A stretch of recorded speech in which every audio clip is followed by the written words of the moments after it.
दोस्तों, अगर आपने इस वीडियो को देखना शुरू कर दिया है तो उम्मीद है कि आप इस वीडियो को शुरू से लेकर एंड तक देखें, क्योंकि अगर आपने इस वीडियो को देखना शुरू कर दिया और आपने बीच में ही छोड़ दिया तो आप बिल्कुल कंफ्यूज होकर रह जाएंगे और आपको कुछ भी समझ में नहीं आएगा। तो उम्मीद है आप इस वीडियो को शुरू से लेकर एंड तक देखेंगे। और इस वीडियो में मैं आपको एक ऐसी जानकारी देने वाला हूँ जिसे सुनकर शायद आपके रोंगटे तक खड़े हो सकते हैं।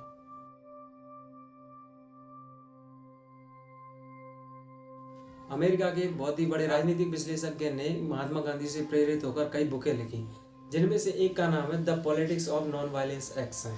इस बुक को लिखने वाले लेखक का नाम है जीन शार्प, इसलिए इसमें दिए गए विचारों को जीन शार्प थ्योरी के नाम से भी जाना जाता है। इसमें लेखक द्वारा बताया गया है कि कैसे अहिंसा और लोकतांत्रिक तरीके से एक सरकार को गिराया जा सकता है।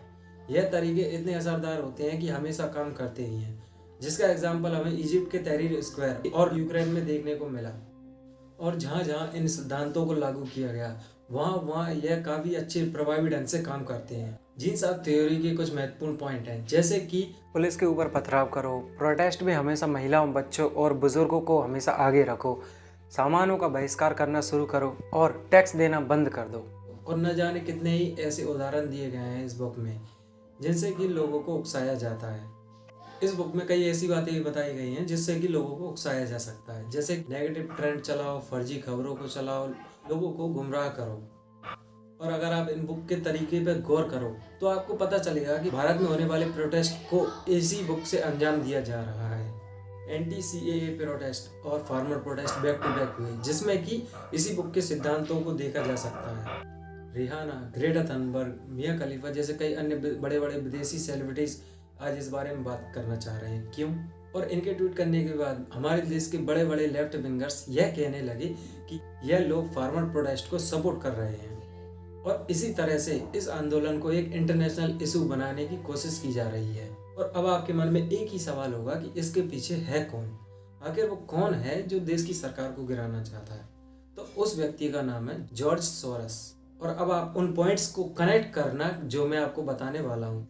2016 में नरेंद्र मोदी सरकार द्वारा 20,000 से ज़्यादा एनजीओस को बंद किया जा चुका है और कई एनजीओस पर कार्रवाई की जा रही है, जिनमें से एक एनजीओ का नाम ओपन सोसाइटी फाउंडेशन था, जिसका फाउंडर खुद जॉर्ज सोरस है।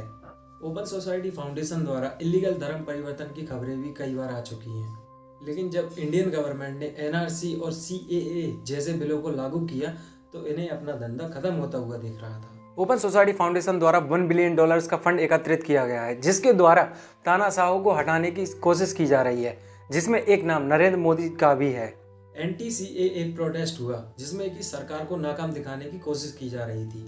और सेम सिचुएशन फार्मर प्रोटेस्ट में भी हो रही है, जिसमें कि गवर्नमेंट को नाकाम दिखाने की कोशिश की जा रही है।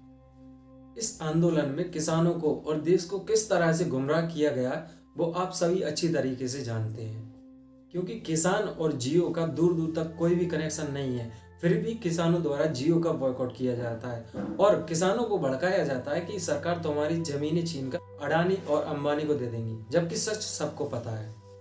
और अब तक मैंने जो भी बातें आपको बताई, आप उन सबको कनेक्ट करो